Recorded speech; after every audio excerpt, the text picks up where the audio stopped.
나는 전능하신 아버지 하나님, 천지의 창조주를 믿습니다. 나는 그의 유일하신 아들, 우리 주 예수 그리스도를 믿습니다.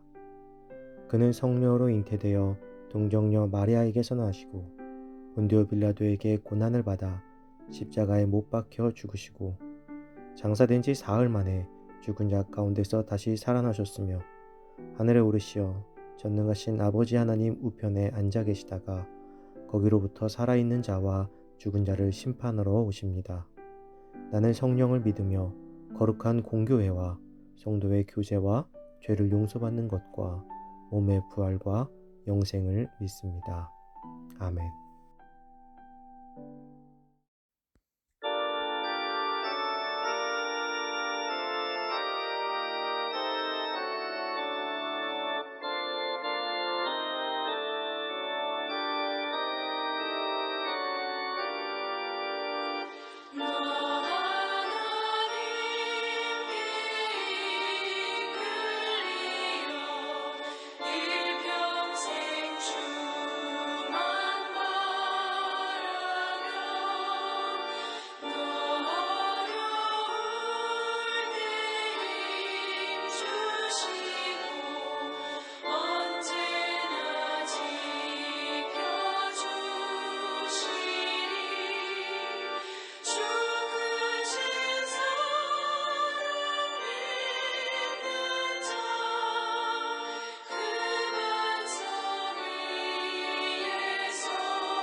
오늘 하나님께서 우리에게 주신 말씀은 사도행전 10장 25절에서 29절입니다.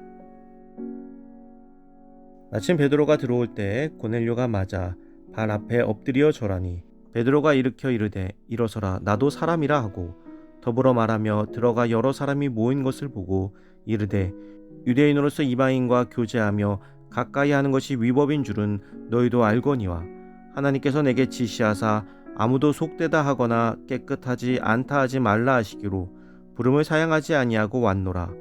묻노니 무슨 일로 나를 불렀느냐. 아멘. 오직 말씀을 바라보라는 제목으로 오늘 말씀 나누겠습니다. 경건한 이방인 고넬료는 하나님께서 명령하신 대로 사람을 보내어 베드로를 청하였습니다. 그리고 하나님의 명령에 순종한 것이기에 당연히 베드로가 올 것이라는 것을 믿고 베드로를 맞이할 준비를 하였습니다. 그리고 베드로가 왔습니다. 베드로를 본 고넬료는 엎드려 절까지 하며 최대한의 예의를 갖추고 경의를 표현했습니다.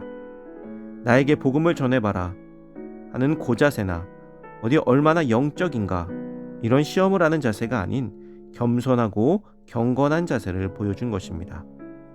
이것은 고넬료가 하나님의 말씀을 얼마나 사모하였는지를 보여주는 모습입니다. 그리고 그가 얼마나 사력 있고 배려가 많은 사람인지도 알 수 있습니다. 베드로는 이스라엘의 점령국인 로마의 군대를 이끄는 백부장이 자신을 청하였을 때 어떤 마음이 들었을까요?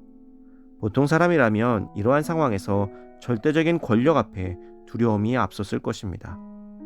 아무리 하나님의 명령이 있었다 할지라도 갑자기 로마의 백부장이 자신을 찾고 그 자리를 가는 것은 쉽지 않은 일이었습니다.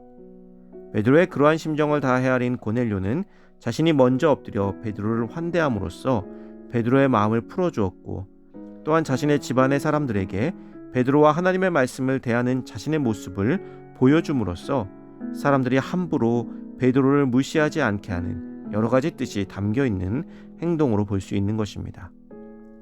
항상 명령을 하고 명령을 듣는 것에 익숙한 군인으로서 이러한 고넬료의 모습은 참으로 복음을 향한 그의 열정이 담겨 있다고 할 수 있을 것입니다. 또한 고넬료는 베드로에게 어떠한 치유나 이적을 요구하지 않았습니다. 정말로 순수하게 하나님의 말씀을 듣기를 원했습니다. 그렇기에 베드로는 하나님의 보냄을 받은 종이었지만 하나님의 대원자로 그를 섬겼고, 그가 전하는 하나님의 말씀을 열린 마음으로 받아들이게 된 것입니다. 사랑하는 성도 여러분, 오늘날 우리가 하나님의 말씀을 대하는 태도는 어떠합니까? TV나 라디오, 요즘엔 심지어 핸드폰만 열어도 하나님의 말씀이 쏟아지는 시대에 살고 있습니다. 그래서인지 말씀에 집중하기보다는 말씀을 전하는 사람에 집중하거나 평가하는 것에 더 익숙한 모습을 보이기도 합니다. 그렇기에 말씀이 살아 역사하지 못하는 것이죠. 고넬료에게 유대인 베드로는 쉽게 무시할 수 있는 상대였습니다. 그럼에도 그의 말씀을 대하는 태도는 베드로를 대하는 태도에서 알 수 있듯이 오직 말씀에만 집중한 모습입니다. 우리도 고넬료처럼 하나님의 말씀에만 집중할 수 있기를 소망합니다. 그리하여 하나님의 말씀을 통하여 우리의 삶의 역사가 일어나 우리의 가정이, 또 우리가 속한 공동체가 놀라운 구원의 축복을 받는 복된 삶이 되기를 주님의 이름으로 축복합니다.